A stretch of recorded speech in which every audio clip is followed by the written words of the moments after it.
Hey everyone, in this video I want to cover Salesloft's back end and user settings. These should be set up for you live during your first week with the revenue operations team. Someone from our team should have gotten with you to initially set up your account and get all of these settings put together. So if not, please reach out to the revenue operations team so we can get that scheduled. This video isn't, set up. It isn't meant to be used as a first-time setup for your account, but more or less to be supplemental to once your account is initially created. You can use this video to help change some settings or make some tweaks and just understand what's all going on in the back end that you can alter as time goes on. So with that said, I'm sitting here at the Salesloft home screen now once I'm logged in. In order to get to your settings, what you're going to do is you're going to click your name in the top right, and then you should see a settings button.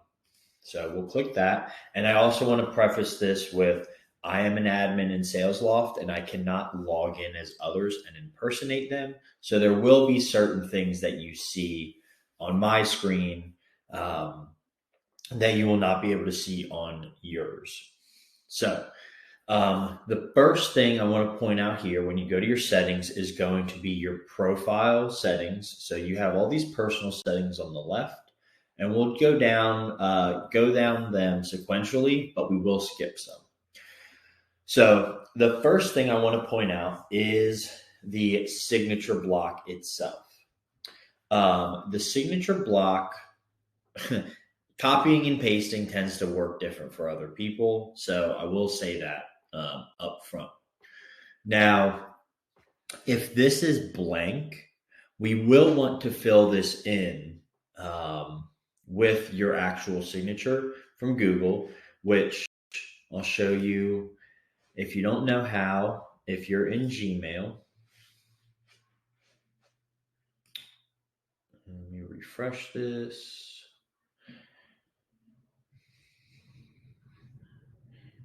Awesome. To get to your signature in Gmail, when you're in Gmail, you're just going to hit the settings, the little gear icon in the top, and then you can click See All Settings.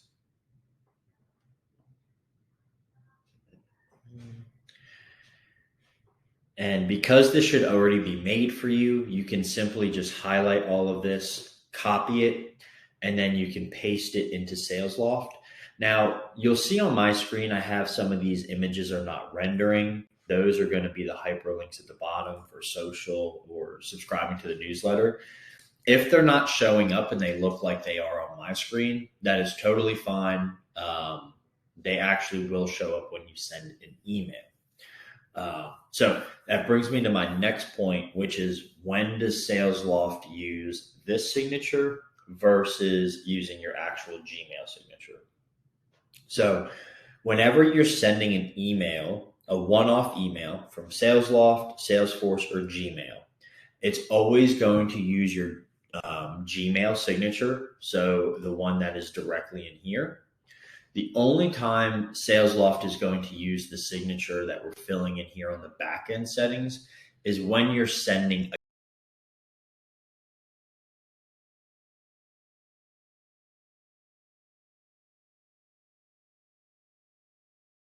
a cadence, which we'll cover later, but that is the time in which Salesloft uses this signature versus your Gmail signature. All right. That's all you really need to worry about on this this profile section of your personal settings. Once you do paste that in there, you'll want to make sure that click tracking is also checked. That will make it to where if someone does click on your signature, any of those links, you will get a push notification. And then this will hold true for all of these pages. Once you make that change, we're going to want to make sure that you click Save Profile at the bottom none of these updates do automatically save. So just ensure that you're always scrolling to the bottom and hitting save profile.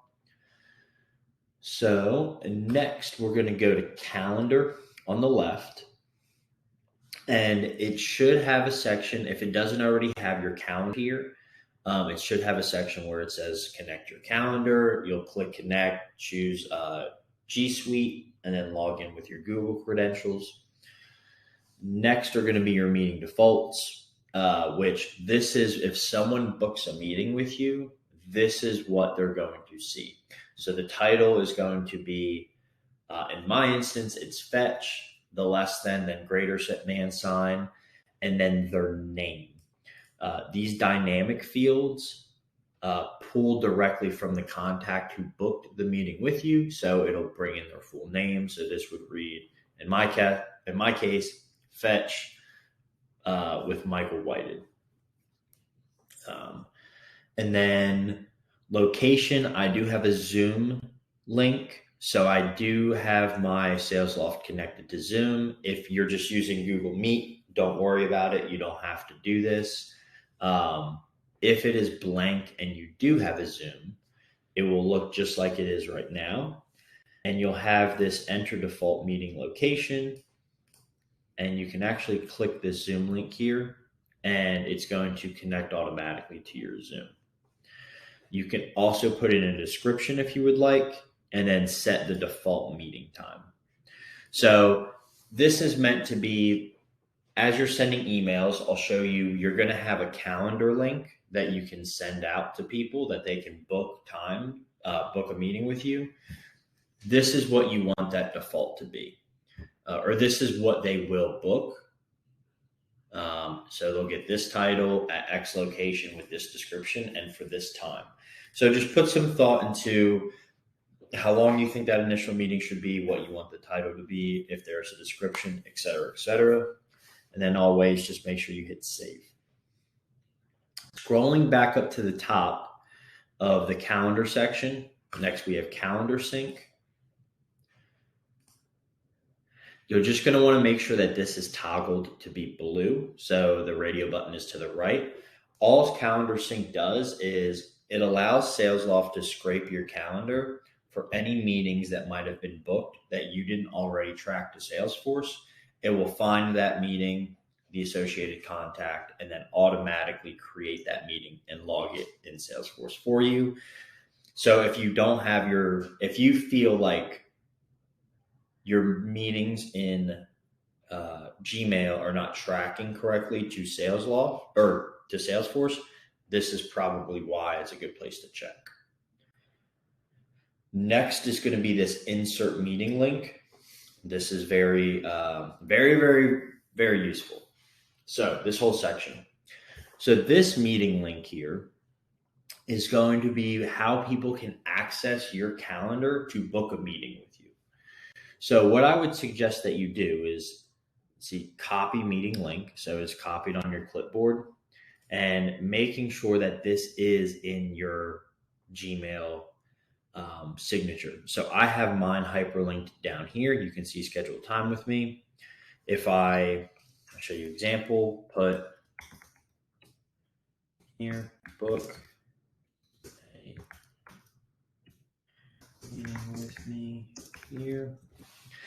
What you can do is highlight that, hit this little link button, drop paste that URL in there, and then whenever they click that, this is what it will look like. So they'll get to choose the day, and then they can choose the time.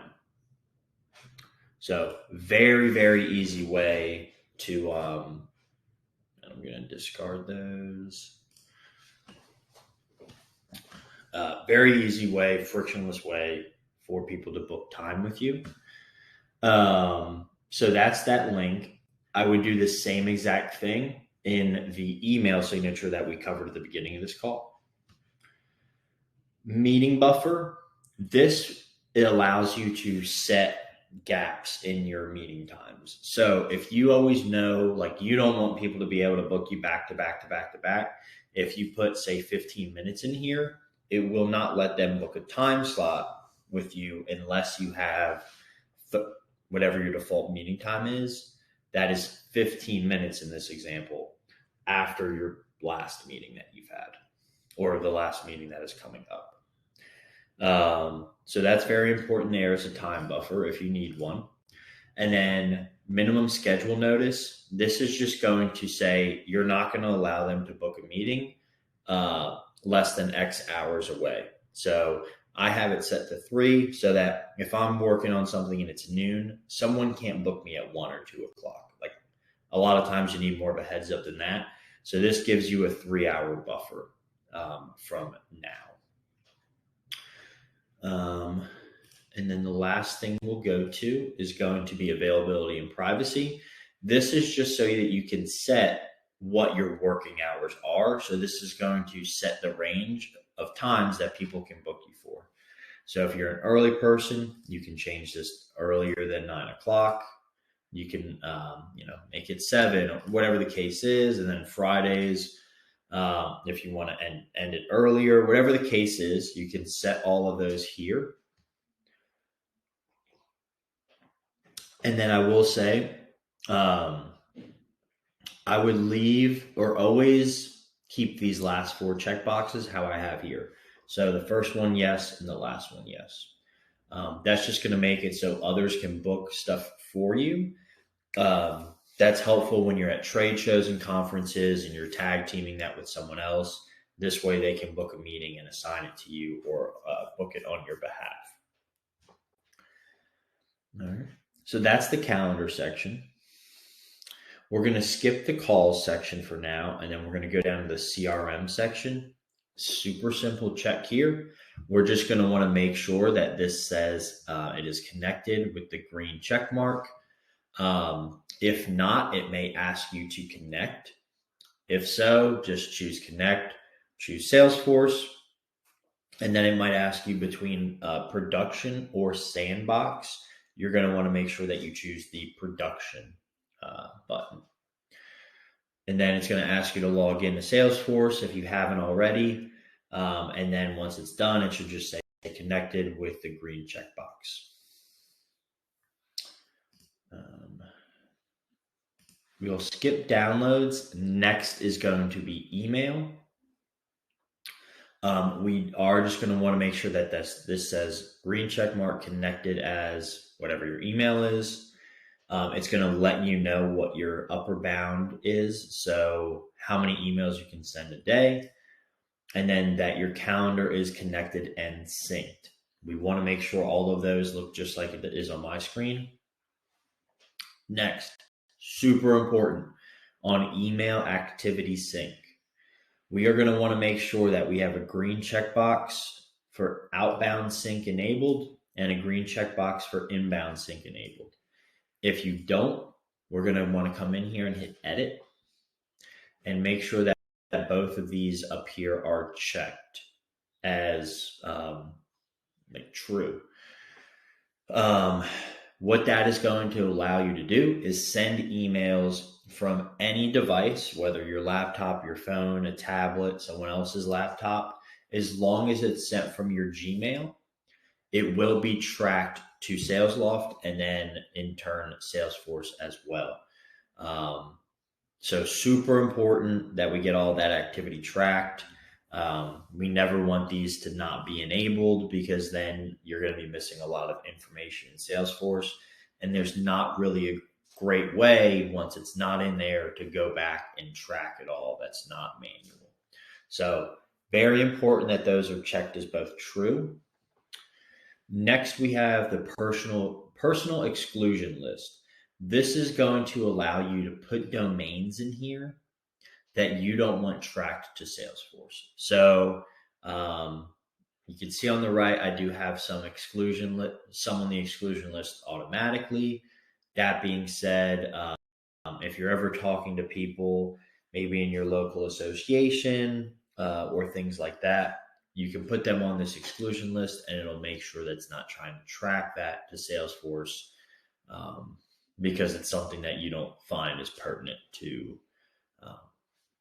the overall sales strategy. All right. And that's really going to be it for the back end settings. I just wanted to walk you through all of those to make sure that you understand what all of those are, how to access them, and how to change them. So I'll see you in the next Sales Loft video, and thank you for the time.